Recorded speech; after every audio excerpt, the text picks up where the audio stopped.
Love. Funny thing, isn't it? People treat it like a promise of loyalty, as if being deeply in love automatically makes someone incapable of betrayal. But let's be honest, it doesn't. Even the most devoted partner can stray. Out of boredom, curiosity, revenge, who knows why, really? But does the reason even matter? Does knowing why make it hurt any less for the person left behind? Not for me. Not even a little. Until recently, I would have told you my life was as close to perfect as it gets. My wife, Emily, was everything to me. Steady, supportive, loving. Our daughter, Sophia, was growing up to be this smart, independent young woman who made us proud every day. We had a warm, welcoming home, jobs we were passionate about, and a marriage that felt solid. No drama, no shouting matches. Just peace. Emily trusted me completely. She never made unnecessary demands, never nagged. And in return, I gave her every piece of my heart. I never looked at another woman. She was the type of woman who somehow balanced everything, kept our house immaculate, made sure the fridge was always full, and still crushed it at work. People admired her. She was always the top of her team, closing deal after deal like it was second nature. Then, about a year ago, everything began to shift. Emily's firm landed a major account, one of the biggest they'd ever pursued. The client was run by a man named Victor, a powerful figure in the industry. He was in his early 50s, confident in a way that bordered on arrogant, and had a presence that drew attention the moment he walked into a room. For weeks, Emily and her team worked around the clock to secure the deal. And eventually they did. Victor signed the contract, and to celebrate, both teams went out for dinner and drinks. Standard protocol. Nothing out of the ordinary, at least, that's what I thought. 2 weeks ago, though, everything unraveled. Emily dropped a truth on me I never saw coming. It was late. We were at home, the house quiet. Out of nowhere, she sat me down. Her hands were trembling. "Michael," she said, voice barely above a whisper. "I can't keep this to myself anymore. You deserve to know." My stomach flipped. I knew something terrible was coming. She explained that after the deal was signed, the team celebrated. When it came time to leave, she was about to call a cab, but Victor offered to give her a ride home. And she accepted. My gut clenched. She continued, eyes on the floor. When we got close to the house, he pulled over. He told me he'd been attracted to me for a while, that he couldn't stop thinking about me. Then he took my hand and said he'd do anything to steal me from you. She paused, waiting for my reaction. But I said nothing. I pulled my hand away. I told him no, apologized, and got out of the car as fast as I could. I didn't even look back. I felt a wave of relief. "Thank you for telling me," I said gently, reaching for her hand. But she stepped back, shaking her head. "Michael, you're not understanding. That's not the end of it." Her voice cracked. She turned away, started pacing.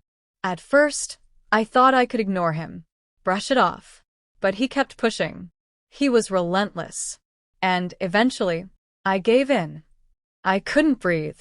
"I didn't even like him," she went on. "It wasn't romantic. It wasn't special. It definitely wasn't love. It just happened. I regret it more than I can say." "You're comparing us to that?" I snapped, stunned. "No," she said quickly. "That's not what I meant. I'm trying to explain that it wasn't about love. It was impulsive, stupid, and I hate myself for it. I realize now just how much I love you, how much you mean to me. I'm sorry. Please, if there's any chance you can forgive me."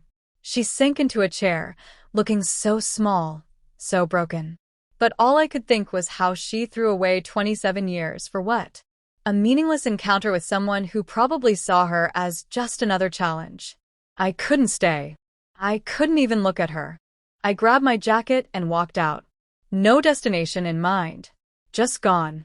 Eventually, I found a bar and drank until the lights came on. When I finally stumbled out, I caught a cab to my sister Anna's place. She was stunned to see me at her door in the middle of the night but didn't pry. She made up the couch. I passed out. The next morning, I felt like death. I told Anna everything. Each word hollowed me out more than the last. When she and her husband left for work, I was alone with my thoughts and the liquor cabinet. I don't remember much after that.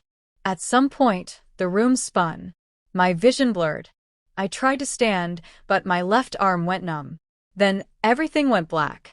When I came to, Emily was by my side, sobbing. I wanted to scream at her to leave, but I couldn't speak. My body wouldn't respond. I was trapped. Anna came rushing in and explained I'd had a stroke. They'd found me unconscious and called 911 just in time. "You're lucky," she said gently. "It's scary, but you'll recover. It'll take work, therapy, rehab, but you're not alone." Right. Betrayed by the woman I trusted most, and now stuck in a body that wouldn't even obey me. What a joke. The next several weeks were a blur. Hospitals, physical therapy, speech sessions. I had to relearn everything, how to move, how to talk. Anna was always there. So was Sophia. And Emily too. She was relentless in her efforts. Worked all day, then spent her evenings by my side, helping me through recovery. But no matter how much she tried, it didn't undo what she'd done. I've regained some independence. My speech is slower now. My left leg drags a little when I walk, but I can take care of myself. Use a computer. I even got a job. Anna's husband helped me land a position at his firm. It doesn't pay much, but it's something. I live alone now, in a small company apartment they provide for out-of-town staff. It's not home, but it's mine. Emily still apologizes constantly. She reminds me how she took care of me when I couldn't move, as if that makes up for it all. But I told her, I can't forgive her. I love her, yes. But forgiveness? That's something else entirely. Sophia barely speaks to her mother now. I don't push her one way or the other, but I understand how she feels. Anna, on the other hand, thinks I should let it go. She didn't love him, she says. Doesn't that count for something? To me, that makes it worse. Cheating without love. That feels colder. More intentional. More cruel. I don't know if I'll ever get past that.